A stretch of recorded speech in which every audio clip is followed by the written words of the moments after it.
ఓం నమః శివాయ. ఓం నమో నారాయణాయ. కర్మ నివారణ నరదృష్టి నివారణ కాళభైరవాయ నమో నమః. ఓం కాళకాలాయ విద్మహే కాళాతీతాయ ధీమహి తన్నో నరదృష్టి నివారణ కాళభైరవ ప్రచోదయాత్. హరి ఓం. మా ఛానల్కి స్వాగతం. చూస్తున్న వీక్షకులకు ప్రేక్షకులకు ప్రియ కాళభైరవ భగవద్బంధులకి స్వాగతం పలుకుతూ మమ్మల్ని ఎంతగానో ఆదరిస్తూ ఉండబడినటువంటి ప్రియ సోదర సోదరీమణులకు, జ్యోతిష్ అభిమానులకు, సనాతన ధర్మ సంరక్షకులకు అందరికీ నూతన ఆంగ్ల సంవత్సర శుభాకాంక్షలు. 2026వ సంవత్సరం జనవరి నెల 1వ తారీఖు నుండి డిసెంబర్ నెల 31, 2026 సంవత్సరము అందరికీ నూతన ఆంగ్ల సంవత్సరానికి స్వాగతం పలుకుతూ ఈ 2026వ సంవత్సరంలో అందరికీ శుభాన్ని, జయాన్ని, ఐశ్వర్యాన్ని, ఆనందాన్ని ప్రసాదించాలని మనం మనసారా కోరుకుందాం. ఇక్కడ విశేషం ఏమిటయ్యా అనగా మనకు క్యాలెండర్ పంచాంగం చెప్పుకుంటున్నాం. మనకి ఇక్కడ గురువారం రోజు ప్రారంభమవడం, అందులో 1వ తారీఖున రోహిణీ నక్షత్రం అయింది. గురువారం రోజున రోహిణీ నక్షత్రము, అందులో గురువారము. గురు అంటే గురువు యొక్క రోజు, చంద్రుడి యొక్క నక్షత్రము.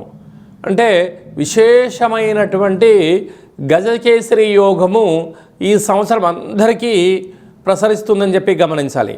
అలాగనే మనకు ఉగాది పండగ శ్రీ పరాభవనామ సంవత్సరము కూడా గురువారం ప్రారంభమవుతుంది. ఇది చాలా విశేషంగా గమనించగలగాలి.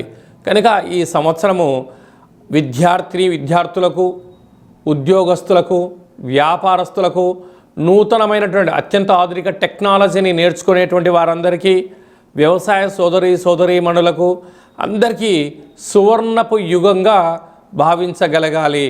ద్వాదశ రాశుల్లో గ్రహ గమనాన్ని ఒకసారి వీక్షింపచేద్దాం. మిథున రాశిలో దేవగురు బృహస్పతి సంచార స్థితి, సింహరాశిలో కేతు సంచార స్థితి, ధనుస్సు రాశిలో చతుర్గ్రహ కూటమి రవి, కుజ, బుధ, శుక్ర సంచార స్థితి, కుంభరాశిలో రాహు సంచార స్థితి, మీనరాశిలో శని భగవానుని సంచార స్థితితో ద్వాదశ రాశుల్లో గ్రహ గమనాలు ఈ విధంగా ఉన్నాయి. వృశ్చిక రాశి వారికి ఈ ఆంగ్ల సంవత్సరము మరియు ఉగాది పండుగ నుంచి ఆదాయ వ్యయాలను ఒకసారి తెలుసుకుందాం. ఒకవైపు అర్ధాష్టమ రాహు పంచమ స్థానంలో శని భగవానుడు సంచారం చేయనప్పుడు వీరి యొక్క ఆదాయం 11, వ్యయం 5, అనగా వీరు 6 రూపాయలు మిగిలించబోతున్నారు. ఎన్నో సంవత్సరాలుగా మీరు పడుతున్న శ్రమకు ఈ సంవత్సరం ప్రతిఫలాన్ని పొందబోతున్నారు. ఎందుకు? ధర్మంగా ఉండడం, న్యాయంగా ఉండడం, ఎన్ని కష్టాలు వచ్చినా భగవంతుడు అనేటువంటి గొడుగు నీడలో మీరు ఉండడం, ధర్మం తప్పకుండా ఉన్నందుకు ఈ సంవత్సరం మీరు చేసే ప్రతి పనిలో ఆదాయం కనిపించబోతుంది. కనుక స్థిరాస్తులు, చరాస్తులు, గృహాలు, భవనాలు, షేర్లు, క్రయ విక్రయాలలో అనంతమైన సంపద మీ సొంతం కాబోతుంది. కనుక మీ జీవితంలో ఇలాంటి శుభ సమయం వచ్చిందని చెప్పి గమనించగలగాలి.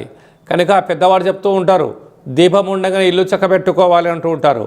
ఇన్ని రోజులు మీరు పడ్డ కష్టాలకు స్వస్తి చెప్తూ ఐశ్వర్యానికి, ఆనందానికి స్వాగతం పలిగే సమయం ఆసనమైంది అని చెప్పి వృశ్చిక రాశి వారు బాగా గుర్తుపెట్టుకోగలగాలి. కాకపోతే ఇక్కడ రాజ్యపూజ్యం 2, అవమానం 6. కనుక నీ చుట్టూ ఎవరైతే చేరి నీ భజన చేసి మీ దగ్గర ఉండబడిన డబ్బులను, సమయాన్ని, మీ యొక్క శ్రమను వాడుకొని వారే అధిక శత్రువులు అయ్యే పరిస్థితి ఉంటుంది. సమాజంలో ఆయన గతంలో అది చేశాడండి, ఇది చేశాడండి, ఇది చేయలేకపోయాడు, ఇది చెందలేకపోయాడు, ఈరోజు డబ్బులు రాగానే ఆయన అలా ఉంటున్నాడు, ఇలా ఉంటున్నాడని చెప్పి మీ పైన 4 నిందలు వేసే పరిస్థితి ఉంటుంది. కనుక దయచేసి ఎవరిని గుడ్డిగా నమ్మొద్దు. ఎవరైతే మీరు బాగా నమ్ముతారో వారే మీకు శత్రువులుగా ఉండే అవకాశాలు అధికంగా ఉంటున్నాయి. వారే మిమ్మల్ని వెన్నుపోటు పడిచే పరిస్థితి అధికంగా ఉంటుంది. ఇలాంటి కాల సమయంలో పోలీస్ స్టేషన్లు, కోర్టు సమస్యలు మిమ్మల్ని వెంటాడే పరిస్థితి చాలా అధికంగా ఉంటుంది. కనుక ఈ వృశ్చిక రాశి వారు సంపూర్ణంగా ఏదైనా ఒక పని చేసేటప్పుడు 1కి 100 సార్లు ఆలోచించగలిగినట్లయితే మంచి కాలం అని చెప్పి మీరు గమనించాలి. కనుక సాఫ్ట్వేర్ ఉద్యోగస్తులు, హార్డ్వేర్ ఉద్యోగస్తులు, వ్యవసాయ సోదరీమణులు, గృహ భవన నిర్మాణ కార్యక్రమం చేసేటువంటి వారు, మార్కెటింగ్ రంగంలో ఉండబడిన వారు, సినిమాలలో హాస్య నటులుగా ఉండబడిన వారు, ఫేస్బుక్, యూట్యూబ్, వాట్సాప్ రంగాల్లో క్రియేటివిటీ రంగాల్లో ఉండబడిన వారు ఎంతో అప్రమత్తత చాలా అవసరం. లేకపోతే ధనం మంచినీళ్ళలాగా ఖర్చు పెట్టించడానికి అనేక మంది శత్రులు పొంచి ఉన్నారు. ఇలాంటి కాల సమయంలో ప్రతి మంగళవారం రోజున విష్ణు సహస్రనామ పారాయణాన్ని వినడం, చదవడం, శక్తి కలిగితే దుర్గామాత దేవాలయంలో ఆ యొక్క కూష్మాండ దీపాన్ని ఏర్పాటు చేయడం, రావుకాలంలో దీపాన్ని ఏర్పాటు చేయడం, యమునా నది పుష్కర స్నానం చేయడం వలన సకల గ్రహ దోషం తొలగి ఐశ్వర్యం కలిగి ఉన్నత జీవితంలో ఆనందం పొందబోతారు అని చెప్పి గమనించాలి. ఈ ఆంగ్ల సంవత్సరం అంతను కూడా అందరము కూడా వీలైనంత వరకు తల్లిదండ్రుల యొక్క సేవ, తల్లిదండ్రులతో సత్ప్రవర్తన, తల్లిదండ్రులను ఎవరైతే గౌరవిస్తారో వారందరికీ యోగం కలుగుతుంది. అలాగనే మనకు దత్తాత్రేయ స్వామి వారి యొక్క దర్శనం, ప్రతి గురువారం పూట శ్రీ మేధా దక్షిణామూర్తి స్వామివారిని స్మరణ, ప్రతి గురువారం రోజున మహాదేవుడికి రుద్రాభిషేకము, అలాగనే గాణగాపుర దర్శనము, వీలైతే అరుణాచల క్షేత్ర స్వామివారి యొక్క దర్శనం ఎవరైతే చేసుకుంటారో ఈ సంవత్సరంలో పరిపూర్ణమైనటువంటి గురువు యొక్క ఆశీస్సులు కలిగి విద్యలో, ఉద్యోగంలో, ఐశ్వర్యంలో, వ్యాపారంలో కొదవ ఉండదు అని చెప్పి గమనించగలగాలి. ఇంకనూ మనం విజయం సాధించగలగాలి అన్నట్లయితే ఒక్కొక్క నెలలో మనకు ఒక్కొక్క కాళభైరవ స్వామి వారు ఉంటారు.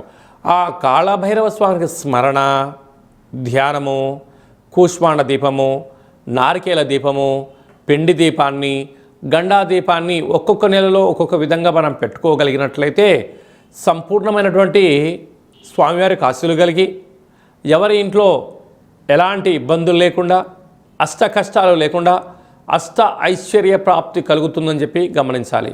ఈ యొక్క పాత్ర కాళభైరవ స్వామివారి యొక్క అక్షయ పాత్ర. అంటే ఈ యొక్క పాత్రలో అనేక రకముల యంత్రములను అచ్చు వేయడం జరుగుతుంది. ఈ యొక్క పాత్రను ఇంట్లో ఉంచుకొని పూజ చేసిన తదనంతరము ఇలా ఒక్కసారి శబ్దం చేస్తే ఈ పాత్రలోంచి ఓంకార శబ్దం రావడం జరుగుతుంది.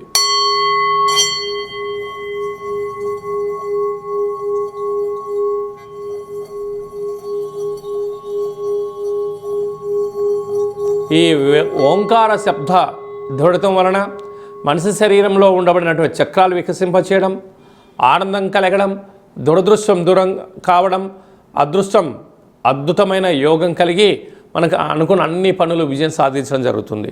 కనుక ఈ అక్షయ పాత్రను 2026వ సంవత్సరంలో ఇంట్లో ఉంచుకుందాం. కాళభైరవ స్వామిని స్మరణ చేద్దాం. సకల అష్టకష్టాలకు స్వస్తి పలుకుదాం. అష్టైశ్వర్య స్వాగతం పలుకుదాం. అలాగనే మీ వ్యక్తిగత జాతకం తెలుసుకోవాలనుకుంటున్నారా? మీ యొక్క పేరు, పుట్టినటువంటి తేదీ, నెల, సంవత్సరం, పుట్టిన సమయం రాసి మీరు వాట్సాప్లో పంపించగలిగినట్లయితే 100 సంవత్సరముల జాతకాన్ని రాసి సవివరంగా సంపూర్ణంగా మీకు ఎక్స్ప్లెయిన్ అంటే ఉదాహరణగా చెప్పడం జరుగుతుంది. అలాగే మీరు పుట్టినప్పుడు గ్రహ గమనాలు ఎలా ఉన్నాయి, ప్రస్తుతం ఎలా ఉంటున్నాయి, రాబోయే కాలంలో ఎలా ఉంటున్నాయో తెలియజేయడం జరుగుతుంది. చాలామందికి పుట్టినటువంటి కాల సమయంలో డేటా ఆఫ్ బర్త్లో లేనటువంటి వారికి మీ పేరు యొక్క మొదటి అక్షరాన్ని అనుసరిస్తూ రాశిని తెలియచేస్తూ రాశి యొక్క స్థితిగతులను చెప్పుకుంటూ అలాగనే రమణ శాస్త్రం ద్వారా అనగా గవ్వళ ద్వారా కాళభైరవ ఉపాసన చేత భూత భవిష్యత్ వర్తమానాన్ని తెలియజేయడం జరుగుతుంది. కనుక 2026వ సంవత్సరంలో మనకు ఉగాది పండుగ దగ్గర నుంచి ఆదాయము, వ్యయము, రాజపూజ్యము, అవమాన కార్యక్రమాలను ఎలా నివారించుకోవాలి, ఐశ్వర్యాన్ని ఎలా పొందుకోవాలో ముందుగానే తెలుసుకుందాం. అపాయింట్మెంట్ తీసుకొని సంప్రదించగలరు. అందరికీ ఈ 2026వ సంవత్సరంలో శుభం, జయం, లాభం, ఐశ్వర్యం కలగాలని కోరుకుంటూ ఆశీర్వచనం. శతమానం భవతు శతాయ పురుష సతేంద్రియ ఆయుష్యేవేంద్రియే ప్రతిష్టతి. నూతన ఆంగ్ల సంవత్సరాంతం ఆయురారోగ్యం ఐశ్వర్యం దేహిమే కాలభైరవాయ నమః. హరి ఓం. ఈ వీడియో మీకు నచ్చినట్టయితే లైక్ చేయండి, షేర్ చేయండి. అందరికన్నా ముందుగా మా ఆధ్యాత్మిక వీడియోలు మీరు చూడాలనుకుంటున్నట్లయితే మా ఛానల్ని సబ్స్క్రైబ్ చేసుకోండి. అలాగనే గంట సింబల్ ప్రెస్ చేయండి. అలానే బటన్ కూడా తెలియచేయండి. భగవద్బంధులకు, మిత్రులకు ఈ ఆధ్యాత్మిక సమాచారం చేరవేసి హిందూ ధర్మాన్ని కాపాడండి.